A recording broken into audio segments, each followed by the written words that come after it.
Good afternoon friends, welcome to the YouTube channel automanic the mechanical club. आज का हमारा topic है degree of freedom and Gibbs phase rule. तो start करते हैं। बहुत ही अच्छा टॉपिक है, मटेरियल साइंस रिलेटेड ये टॉपिक है। तो गिब्स फेस रूल के थ्रू हम डिग्री ऑफ फ्रीडम को समझेंगे। तो यहाँ पे एक फॉर्मूला आप देख सकते हैं, F is equal to 2 + C।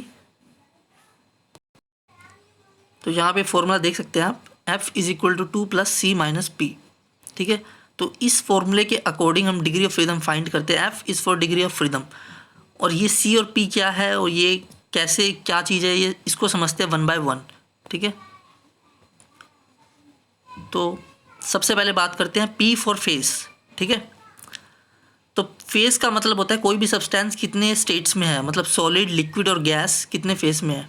ठीक है, मतलब अगर सॉलिड, लिक्विड और गैस तीनों स्टेट्स में प्रेजेंट है तो उसके अंदर 3 फेस है। अगर वो 2 स्टेट्स में प्रेजेंट है, सॉलिड और लिक्विड, तो उसके अंदर 2 फेस है। तो मतलब पी की जगह आपको 2 पुट करना है उसके अंदर। ठीक है, फॉर्मूले में जो अभी हमने देखा था पीछे। ठीक है, एक एग्जांपल है, suppose we have a mixture of ice and water. ठीक है, तो आइस और वाटर में क्या होगा कि आपके पास आइस सॉलिड हो गया और वाटर लिक्विड स्टेट में हो गया। ठीक है, तो हमारे पास कितने फेसेस हो गए? 2। ठीक है, तो एक और एग्जांपल लेते हैं। एक शुगर सॉल्यूशन है जो सैचुरेटेड हो चुका है। सैचुरेटेड मतलब उसके अंदर अब और शुगर जो है डिसॉल्व नहीं हो सकती। ठीक है, मतलब अब जो शुगर आप डालोगे वो सॉलिड रहेगी।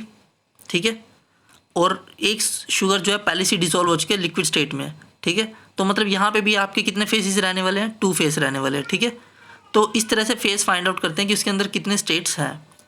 ठीक है, तो ये हमारा था फेस। ठीक है, फेस मतलब कितने स्टेट्स में है। ठीक है, P फॉर फेस। तो हम जो भी फेस हमें पता चल जाएगा वो हम उसमें पुट कर देंगे फॉर्मूले के अंदर। 2 फेस है तो 2 पुट करेंगे। ठीक है, 1 फेस है तो 1 पुट करेंगे। अगर वो सिर्फ लिक्विड में है या सिर्फ सॉलिड में है या सिर्फ गैस में है तो face value of face will be 1। आगे नंबर ऑफ कंपोनेंट्स, C उस फॉर्मूले में था जो हमने देखा था पहले, आप देख सकते हो ये रहा। इसके अंदर आप देख रहे हो C है, P हो गया, P फॉर फेस, और C यहाँ पे कंपोनेंट्स। ठीक है, तो कंपोनेंट्स की डेफिनेशन देख लेते हैं पहले। Minimum number of constituents sufficient for determining the composition of all faces of system. मान लेते हैं कोई चीज़ जैसे कि वाटर जो है ट्रिपल पॉइंट पे है। ठीक है ना, H2 एट ट्रिपल पॉइंट हमने लिया है। ठीक है, तो आपको पता है ट्रिपल पॉइंट पे तीनों स्टेट्स में होगा, आइस सॉलिड स्टेट में, लिक्विड में और वेपर में, तीनों स्टेट्स में होगा वो, इसलिए उस ट्रिपल पॉइंट है उसका। ठीक है, अब वो तीनों स्टेट में है, फेस तो उसके पास कितने हो गए? 3 हो गए, क्योंकि वो सॉलिड, लिक्विड, गैस तीनों स्टेट में है। ठीक है, लेकिन वो है क्या? है तो वो वाटर ही, H2O ही है ना। ठीक है, तो H2O तीनों में H2O ही है। ठीक है ना, वो मेन H2O से ही बना हुआ है। आइस भी H2O है, लिक्विड भी H2O, वेपर भी H2O।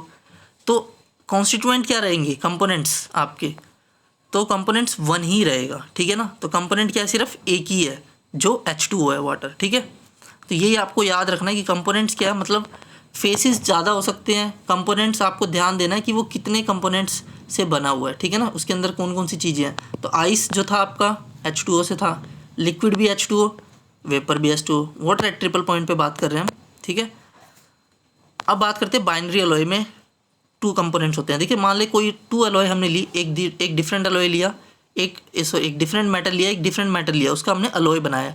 तो मेटल दूसरा एक डिफरेंट होगा, एक डिफरेंट होगा। ठीक है, जैसे कि हम बात करते हैं ब्रास की बात करते हैं, तो ब्रास में क्या होता है? कॉपर और जिंक होता है।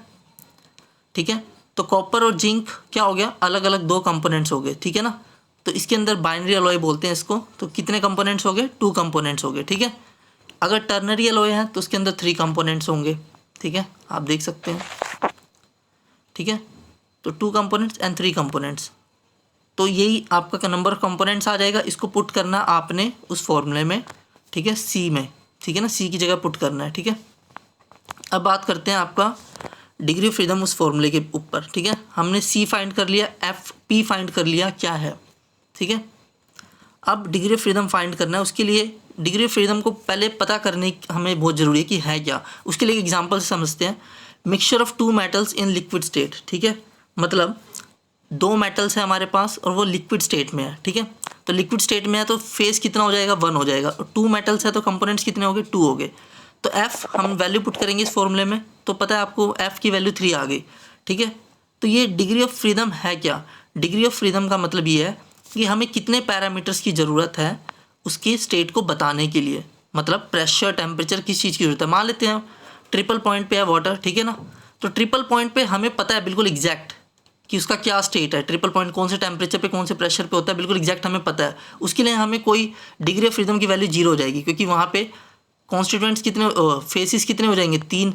आप वैल्यू पुट करोगे तो डिग्री ऑफ फ्रीडम 0 आ गई। मतलब हमें उसका एग्जैक्ट स्टेट पता है, उसके लिए हमें कोई पैरामीटर्स की ज़रूरत नहीं है, ठीक है।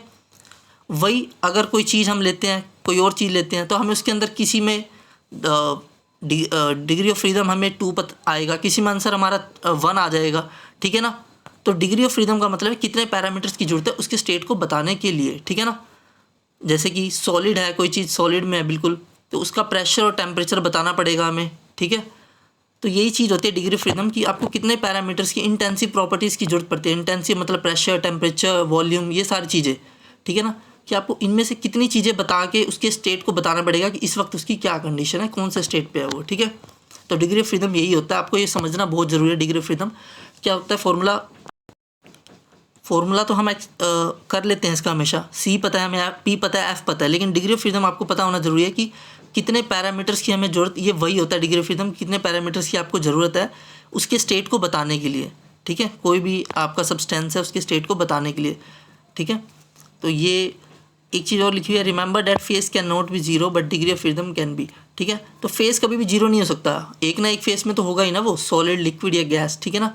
लेकिन degree of freedom can be, आप देख सकते हो वाटर एट ट्रिपल पॉइंट था, तो आप वैल्यू पुट कर लो, देख लो 2 लिखा प्लस C की जगह 1 लिखा, क्योंकि कंपोनेंट तो वाटर ही है ना। P की जगह 3 लिखा, क्योंकि 3 स्टेट्स में था, ट्रिपल पॉइंट हमने देखा था वाटर। पुट करोगे तो डिग्री ऑफ फ्रीडम 0 आ गया, ठीक है। तो एक चीज़ और याद रखनी है आपने, जैसे जैसे फेसिस इंक्रीज़ करते हैं डिग्री ऑफ फ्रीडम की वैल्यू डिक्रीज़ करती है, ठीक है ना। ये चीज़ को याद रखना है। आप इसको इसमें पुट करके भी देख सकते हो वैल्यू में, और ये एक्सपेरिमेंटल भी किया गया है, आप खुद करके भी देख सकते हो, और एग्जांपल्स लेके आप ट्राई कर सकते हो।